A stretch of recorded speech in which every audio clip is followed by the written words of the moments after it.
أعوذ بالله من الشيطان الرجيم. بسم الله الرحمن الرحيم.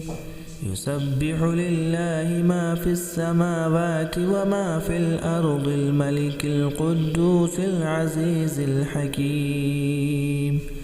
هو الذي بعث في الأميين رسولا منهم يتلو عليهم آياته ويزكيهم ويعلمهم الكتاب والحكمة وإن كانوا من قبل لفي ضلال مبين. وآخرين منهم لما يلحقوا بهم وهو العزيز الحكيم. ذلك فضل الله يؤتيه من يشاء والله ذو الفضل العظيم. مثل الذين حملوا التوراة ثم لم يحملوها كمثل الحمار يحمل أسفارا. بئس مثل القوم الذين كذبوا بآيات الله والله لا يهدي القوم الظالمين. قل يا أيها الذين هادوا إن زعمتم أنكم أولياء لله من دون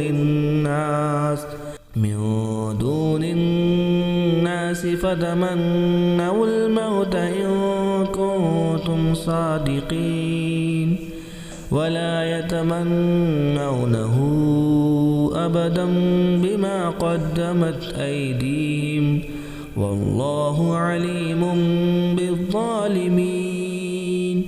قل إن الموت الذي تفرون منه فإنه ملاقيكم ثم تردون إلى